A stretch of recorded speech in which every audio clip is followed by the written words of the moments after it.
నమస్తే, welcome to 4 sides TV. Eluru NDA కూటమి MP అభ్యర్థి పుట్టా మహేష్ యాదవ్ సంచలన వ్యాఖ్యలు చేశారు. జగన్మోహన్ రెడ్డి తనపై తానే రాళ్లదాడి చేయించుకున్నారని, అది టీడీపీపైకి నెట్టే ప్రయత్నం చేస్తున్నారని అన్నారు. 2019లో కోడికత్తితో పొడిపించుకున్నాడని, ఇప్పుడేమో రాళ్లతో దాడి చేయించుకున్నారని చెప్పారు. జగన్ మాటలను ప్రజలు నమ్మే పరిస్థితి లేదని, సినిమాల్లో నటిస్తే ఆస్కార్ అవార్డు వచ్చేదని, ఇండస్ట్రీలోని నటులు కూడా జగన్ ముందు పనికిరారని అన్నారు. నాన్ లోకల్గా చూపించే ప్రయత్నం చేస్తున్నారని, వచ్చే ఎన్నికలలో ఏలూరు ఎంపీగా 2 లక్షల మెజార్టీతో గెలుస్తానని అంటున్న ఏలూరు ఎంపీ అభ్యర్థి పుట్టా మహేష్ యాదవ్తో మా ప్రతినిధి Madhu face to face. TDP సంబంధించి ఎమ్మెల్యే ప్రస్తుతం కూటమి అభ్యర్థిగా ఎంపీ అభ్యర్థి మహేష్ యాదవ్ ఉన్నారు. ఆయనతో మాట్లాడడం సార్, నేను చూసుకుంటే జగన్మోహన్ రెడ్డి మీద రాయిస్తారని చెప్పేసి అంటారు. టీడీపీ వరకు వేస్తారంటారు, ఏమంటారు? కాదండి, మాకు వేరే పని లేవా? ఈయన మీద రాళ్ళు వేసుకోవడమే మా పని, మాకు ఇంక వేరే పనులు లేవా? ఒకటి అర్థం చేసుకోండి, ఇవాళ జగన్మోహన్ రెడ్డి అనే అతను పోయినసారి కోడి కత్తి అని ఒక డ్రామా ఆడాడు ఎయిర్పోర్ట్లో. అది కూడా అతని మనిషే చేశాడని చెప్పి క్లియర్గా వాళ్ళ ఫ్యామిలీ మెంబర్సే బయటకు వచ్చి మాట్లాడే పరిస్థితి ఉంది. అలాగే ఇవాళ వాళ్ళ చిన్నాయనని గొడ్డేలితో చంపితే వాళ్ళ చెల్లెళ్ళు వీలే చేపించారని వాళ్ళిద్దరు చెల్లెళ్ళు రోడ్ల మీద తిరుగుతుంటే, ఇవాళ మళ్ళీ రాయి వేసి మళ్ళీ మేమే చేసాం. పోయినసారి గొడ్డేలు కూడా మేమే వేసామన్నాడు, మళ్ళీ ఈ కోడి కత్తి కూడా మేమే చేసామన్నాడు, ఇవాళ రాయి కూడా మేమే చేసామంటున్నాడు. ఇదంతా కూడా ఇతను ఒక పెద్ద డ్రామా బాజీ అండి. ఇతను ఏదైనా ఉంటే ఒక షారుఖ్ ఖాన్, సల్మాన్ ఖాన్ లాంటి హీరో అయ్యేటోడు. ఇతను ఏమన్నా యాక్టింగ్ లేకపోయి ఉంటే ఇతను పెద్ద యాక్టరు. మీరు చూస్తే ఒక చిన్న ఇన్సిడెంట్ జరిగితే ఇప్పుడు మాకో మీకో ఇన్సిడెంట్ జరిగింది అనుకోండి, అట్లా మనం ఏం చేస్తామండి, వెళ్ళి ఒక స్టిక్కర్ కొనుక్కుంది దానికి అతికించుకుంటాం. ఆపరేషన్ థియేటర్కి పోయి క్యాన్సర్ పేషెంట్ లాగా నిలబడి దాన్ని స్టిచెస్ చేయించుకుంటామండి. ఎందుకు నువ్వు నీ ఆపరేషన్ థియేటర్లో కెమెరాలను అలో చేసావు?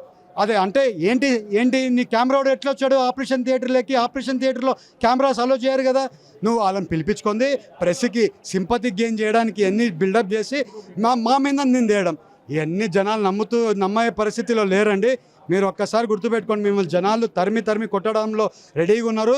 మీకు అర్ధ రాష్ట్రం తిరిగిన దక్షిణ అర్థమైపోయింది మీరు ఓడిపోతున్నారని. ఎక్కడో నుంచి ఒక ఎక్స్పర్ట్ని తీసుకొచ్చి రాయి ఇంతమంది నీ చుట్టుపక్కల ఉంటే వాళ్ళకి ఎవరికి రాయి తోలే, నీకు ఒక్కడికి రాయి తోలేటి మా వాళ్ళు పంపించినారంటూ. ఎంత అన్యాయమయ్యా! నువ్వు చేసేది ఏమన్నా ఒక్కటైనా న్యాయం చేసావా? రాష్ట్రానికి న్యాయం చేయలే, జనాల్ని మోసం చేయడానికి మళ్ళీ ఇది ఒకటి స్టార్ట్ చేసినావు. జనాలు నమ్మే పరిస్థితి లేరు. ఇంకోటి జనాలకు ఒక మాట చెప్పాలండి, అన్ని కార్యక్రమాలు ఇప్పుడు ఏం జరుగుతున్నాయో ప్రతి ఒక్క కార్యక్రమం మా పార్టీ వచ్చిన దశమ అన్ని కార్యక్రమాలు కంటిన్యూ చేస్తాం. అలాగే ఈ పెన్షన్లు కూడా మేము వచ్చిన దశమే ఈ 2 నెలలు 4,000, 8,000 ప్లస్ ఆ నెలతో కలిపి 4,000 అంతా కలిపి 12,000 మేము వచ్చిన దశమ అందరికీ ఇస్తాం. 1వ తారీఖుకే అందరికీ జీతాలు ఇచ్చేస్తాం. ఈ కార్యక్రమాలు ఇప్పుడు చేసే కార్యక్రమాలు ఈ వైఎస్ఆర్సీపీలో ఒకటి దుష్ప్రచారం ఏం చేస్తున్నారంటే, ఇప్పుడు వచ్చే కార్యక్రమాలు ఎన్ని ఏమున్నాయో టీడీపీ పార్టీ వస్తే చేయరంటున్నారు. వీళ్ళు ఊరికని మా మీద బుద్ధ చల్లుతున్నారు. ఈ అన్ని కార్యక్రమాలు 100% చేస్తాం. ఈ డ్రామా, ఈ యాక్టర్ తరిమి కొట్టాలని అందరినీ కోరుకుంటున్నాను. వైసీపీ ప్రభుత్వం ఖచ్చితంగా మిమ్మల్ని మే 13 తర్వాత సూట్ కేసుతో మళ్ళీ మీరు ఎక్కడి నుంచి వచ్చారో అక్కడికి పంపిస్తామంటున్నారు, ఏమంటారు దాని గురించి? ఎవరు పంపిస్తారో ఎవరు ఏమవుతారో ఇంకా రిజల్ట్ వచ్చినాక చూద్దాం కదండి. ఎవరో చెప్పారు ఎవరో చేస్తారని మీరు చెప్పే బదులు నేనేమేమి పని చేసుకుంటున్నానో ఆ పనికి 100% మద్దతు ఉంది. జనాలు కూడా బాగా ఇది చేస్తున్నారు. ఈసారి ఎట్టి పరిస్థితుల్లో ఎన్డీఏ కూటమిని గెలిపేయాలని అందరు జనాలు కట్టుకొని ఉన్నారు. ఈసారి బ్రహ్మరథం కట్టి ఈసారి టీడీపీ గవర్నమెంట్ని, అదే ఎన్డీఏ గవర్నమెంట్ని అధికారంలో తీసుకొని వచ్చేది ఎట్లనే ఉంది. 160 సీట్లు తగ్గకుండా మేము వస్తున్నాం. చూద్దాం ఎవరు సూట్ కేసులతో వెనకాలి పోతారో. నాన్ లోకల్ అభ్యర్థి అని చెప్పేసి నినాదాన్ని బయట తీసుకొచ్చి ప్రచారాన్ని ముమ్మరం చేస్తున్నారు వైసీపీ అటు ఎంపీ అభ్యర్థి సునీల్ కుమార్ యాదవ్ గారు. ఇప్పుడు ఒకటి ఏమంటే అండి, ఎవరో ఏదో మాట్లాడుతున్నారు ఇవన్నీ కాదు. నేను జనాలకి ఏం చేస్తాను, ఇక్కడ మన ఏలూరు పార్లమెంట్లో నేను ఇక్కడే ఉంటున్నా. ఇవాళ భూమి కొనుక్కున్నా, ఇక్కడే ఇల్లు కట్టుకున్నా 3 నెలల్లో. ఇతనేమన్నా ఇక్కడ పుట్టి పెరిగిండా అండి? ఇప్పుడు అపోజిట్ క్యాండిడేట్ ఏమైనా ఇవాళ ఇక్కడే పుట్టి పెరిగాడా? ఆయన కూడా ఎక్కడో నుంచి వచ్చాడు. అట్లంటే ఒకసారి నరసింహారావు గారిని గుర్తు చేసుకోండి, ఎన్టీ రామారావు గారిని గుర్తు చేసుకోండి, ఇప్పుడు ప్రైమ్ మినిస్టర్ నరేంద్ర మోడీ గారు గుర్తు చేసుకోండి. ఎక్కడి నుంచి పోటీ చేశారండి? వాళ్ళ ఊర్లలో నుంచి పోటీ చేశారు. అట్లేముండదు. మనం సేవ చేయాలంటే ఎక్కడి నుంచైనా చేయొచ్చు. వీళ్ళకి నన్ను ఢీ కొట్టుకోవడానికి వాళ్ళకి ఇంక వేరే ఆయుధం ఏమీ లేదు కాబట్టి ఆయుధం పెట్టుకొని నాన్ లోకల్ అని ఏదో చెప్తున్నారు. పట్టించుకోవాల్సిన అవసరం లేదు. జనాలు ఈసారి 2 లక్షల మెజారిటీతో నన్ను గెలిపిస్తున్నారు. ఇది గెలవడం నేనే. ఇక్కడ వేరే ఎవరైనా ఏ ప్రచారం చేసినా కూడా no worries, no problem. Eluru parliament పరిధిలో కనీస సమస్యలు కూడా అవగాహన లేదని చెప్పేసి అంటున్నారు.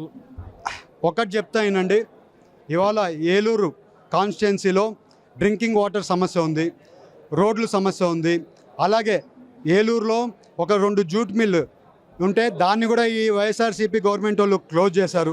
అలాగే ఇవాళ పోలవరం ప్రాజెక్ట్ ఉంది, ఆర్ఆర్ఆర్ ప్యాకేజ్ ఉంది. అలాగే వాళ్ళకి ఇల్లులు కూడా కట్టియాల్సింది ఉంది. చింతల్పూడి లిఫ్ట్ ఇరిగేషన్ ప్రాజెక్ట్ ఉంది. అలాగే ఇవాళ పామ్ ఆయిల్ రైతులు వాళ్ళకు కూడా ఇబ్బంది ఉంది. అలాగే వరి రైతులు ఇబ్బంది ఉంది, అక్వా రైతులది ఇబ్బంది ఉంది. అలాగే ఇవాళ యువత ఇబ్బందుల్లో ఉన్నారు. వాళ్ళకి ఈవెన్ స్కూల్స్కి పోవాలన్నా కూడా విజయవాడనో ఆంధ్రాకో లేకుంటే తమిళనాడుకు పోయి చదువుకోవాల్సిన పరిస్థితి ఉంది. ఇవన్నీ సమస్యలు నాకు తెలియదు అనుకుంటే మీరు తప్పు. నాకు అన్ని సమస్యలు ఐడియా ఉంది.